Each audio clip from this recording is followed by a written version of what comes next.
Video. Today I'm comparing controversy, two of my favorite occults out of three. You guys know my three favorite occults in The Sims 4. That is werewolves, vampires, and spellcasters. I don't know if I said that in the accent I said it. Today I'll be comparing werewolves and spellcasters in live mode, or live mode, live mode, sorry. Now, as you'll know, I put hours into this game, probably even more than Little Lim Simsy, I'm pretty sure. I don't know, but maybe not as much as her, but still, like, I put a lot of hours into the game, so, um, again, it's my own thoughts, and immediately you will realize that, oh yeah, uh, I'm comparing werewolves and spellcasters. Bruh, they're two completely different things. Like, why are you comparing them? I'm purely basing them on their needs. Alright? So I got Daryl here, and then I got my created sim, which I've decided to turn him into a werewolf for the purpose of this video. And again, I'm purely doing it on their needs. And if we go to Daryl here, he's the spellcaster sim, as you all know. Yeah, we have the 6 standard needs. We have 0 talent points, which, you know, spellcasters have their perks, which they can obtain using those talent points, which, you know, is really cool. And we have these 3 empty spots here, which those are for curses, because your spellcasters can get cursed by certain ways. And at the top we have this blue crystal thing. Now, this is the spellcaster charge. You guys saw it from my occults ranking video, and you guys already know what this is. The higher it is, the more powerful their spellcasting becomes, although it does have its consequences when it's too high.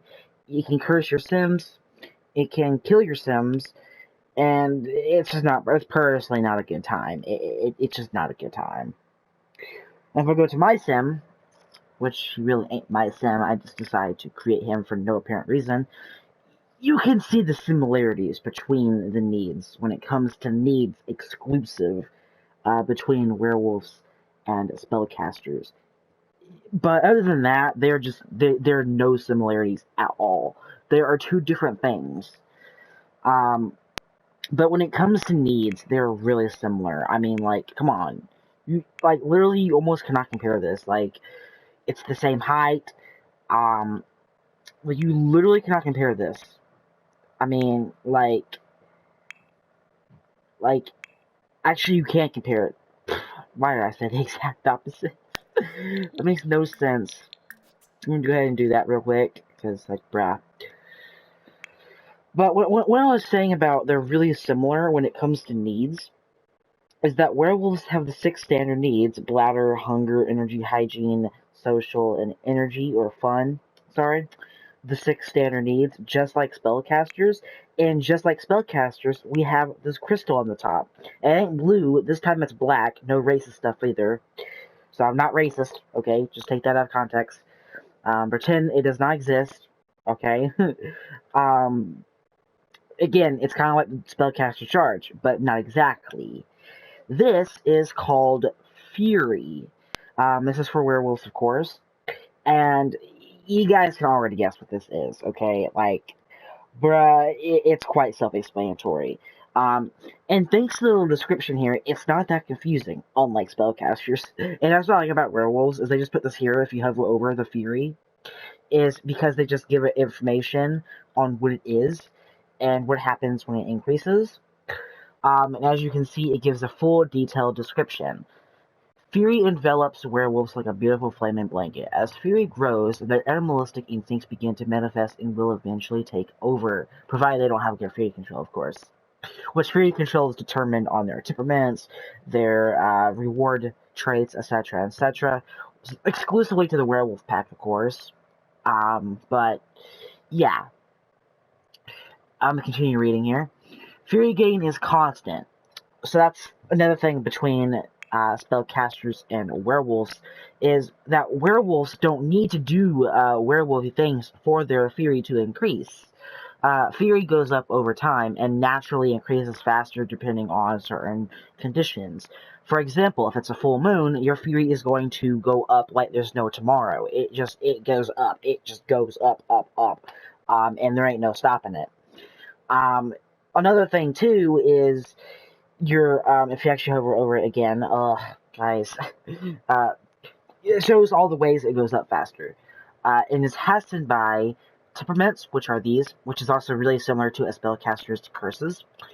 Werewolf abilities, so like I said, doing werewolfy things, right? So like if you howl, if you go right here to there's a new werewolf tab. If you howl, that increases your fury, etc., etc. And last but certainly not least is the full moon, which is your lunar cycle. And if it's a full moon, then be prepared to go on a rampage. Now, going on a rampage means your fury has hit max. So once your fury hits max, your werewolf goes on a rampage. And like I said, this happens once your fury hits max. As you can see, he technically has no fury right now.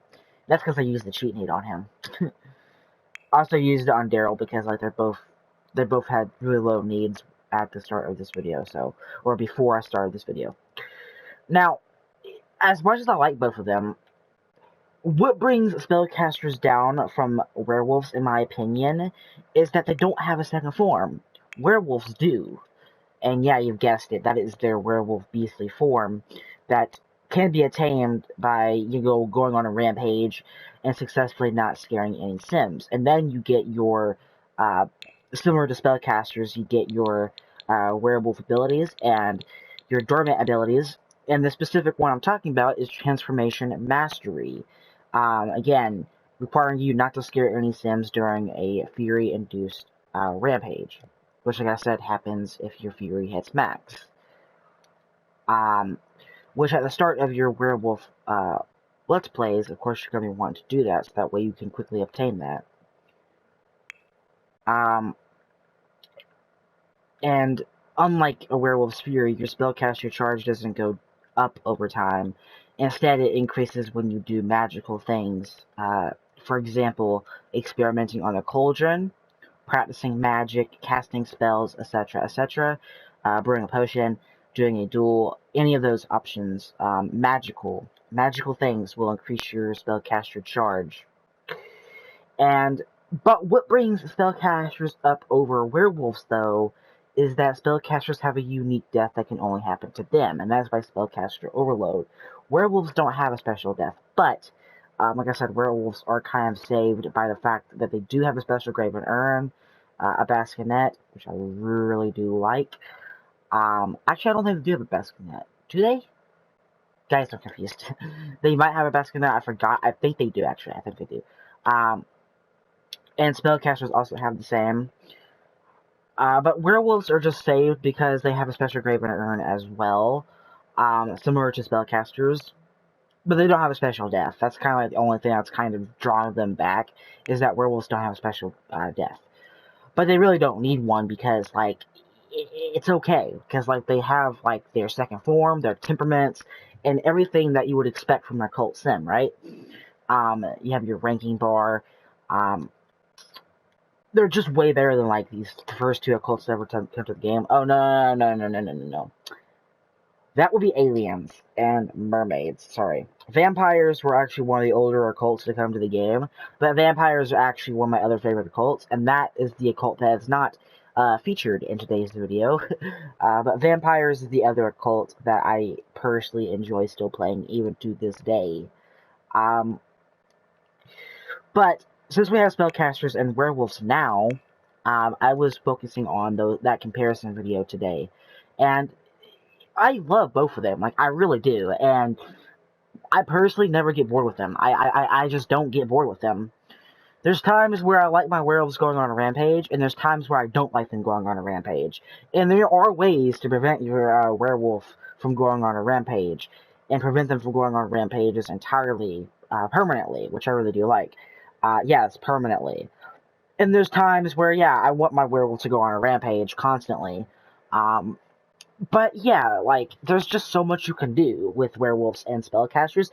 I think there's more so you can do with, werewolves than spellcasters, but spellcasters have even more things to do that people might not even know about, and that is their familiars, which are that magical little thing that kind of floats that gives them like cool little encouragement and can even save your spellcaster from death, and that's really unique.